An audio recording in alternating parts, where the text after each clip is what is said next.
Hi everybody, Rad Mom here. Welcome back to the bedroom. It's been a couple really intense weeks around here on the channel. And this week, we're just taking it a little easy, kicking back and talking about the horror of motherhood. Really quick though, like the video if you enjoy my content, please subscribe to the channel so we can all work together to bring feminism back into the real world. Tonight we have a new guest on the channel, somebody called the Morbid Zoo, who I do not know very well, but I enjoyed this video a lot. We're going to be using the other mother as sort of the pinnacle of horror as far as motherhood goes. She is very heavily symbolic of a lot of things. What does it mean to be a mother? What does it mean to not be a mother? What does that mean in regards to womanhood in general? And how do we all avoid becoming our mothers? Right? Come on, let's go. Let's look at the most obvious differences between Coraline's real mother and the other mother. Mel Jones is clearly a capable person who cares about her daughter, but she's also overworked and doesn't bother to hide her stress or occasional frustration with parenthood.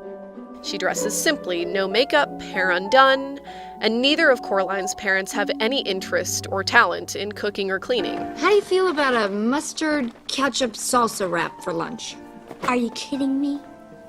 Alternatively, our introduction to the other mother begins in the kitchen. She dresses stylishly, her hair and makeup are flawless, and she's constantly smiling. Like, really, constantly. Coraline is set in the modern day, but everything about the other mother's display of motherhood is textbook post-war femininity. And I guess what I'm saying is that this is just textbook femininity. The idea that woman as some kind of matron of the home was invented in the 20th century, we know that's absurd, right? But obviously she doesn't stay that way. The other mother's ability to control her appearance and surroundings apparently depends on Coraline's compliance.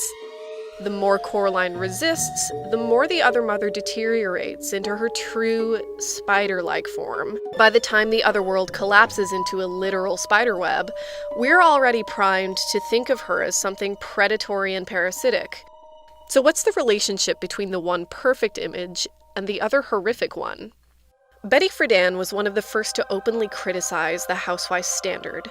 Just jumping in really quick to say that, Betty Friedan was the first one to question that role if history started in 1946. The 1950s saw a huge increase in the rates of suicide, depression, and pathological behavior among middle-class women, and she saw this as indicating a kind of festering psychosis the homemaking life can cause in women who just weren't meant to be housewives. Or anyone who is limited to only that role. Because wouldn't you know it, human beings are multifaceted and, life is long and weird. With no other way to participate in society, such a woman has to live vicariously through those who can. Her kids, her husband, her house, and all the things in it become, as Friedan puts it, nothing more than symbols of status. This is the nightmare scenario, right? This is the thing that has so many of us modern women terrified. This idea of being defined by your role in the home. This is a horror show, right?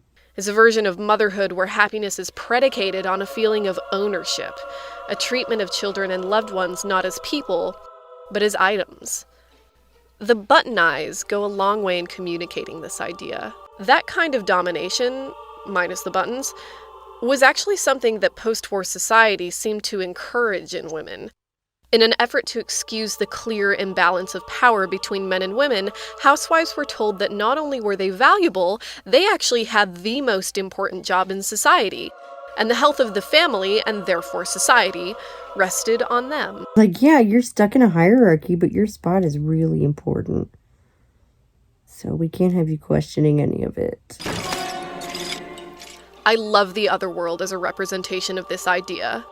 The house and the piece of land around it is the other mother's domain, and a symbol of her creative power. It's a dollhouse. But the way she tries to force an authentic family life in this ultimate symbol of children playing pretend makes the other world both scary and a little bit sad. So the other mother is trying to create a family in a dollhouse. And this is, I think, a point that Morbid Zoo kind of misses in the generational trauma of it. it's not really Coraline's mother, but the fact that she takes the form specifically of her mother, not, some caring older lady, but specifically her mother, makes it specifically about mother-daughter relations, right? And which one of them is the child here? Who is playing? We're starting to blur the line between mother and child because every mother is also someone else's child. The house exists in a sphere entirely unconnected with any kind of outside world or influence. Nothing gets out and nothing gets in. And in that way, her world is also a kind of prison. It's called a gilded cage. Yeah. The way Betty Friedan and others after her put it, the type of motherhood post-war society encouraged is impossible to sustain and remain a healthy human being. None of us had parents that happily fulfilled every need we had. It's not possible for a human being to do. But more importantly, it's not good. So what's unsettling about mothers who do successfully adopt that endlessly devoted, patient, and even servile image of maternity is that the impossibility of what they're trying to project implies an ulterior motive to what they're doing. I think that right there is the subtext of so much creepy pretense, right? That stuff that's so perfect it makes your skin crawl. It's like it tries so hard. It takes itself way too seriously. And I'll tell you one thing about parenthood. You cannot take yourself that seriously because you're going to look like an idiot a lot. Because the problem with the 50s standard of maternity is this. Kids are supposed to grow up, but the idea of women only being able to contribute to society through their status as homemakers has a sinister implication. In order to remain relevant, a woman has to make motherhood last as long as possible. Think about the last thing we hear the other mothers say as Coraline finally escapes. Don't leave me! I'll die without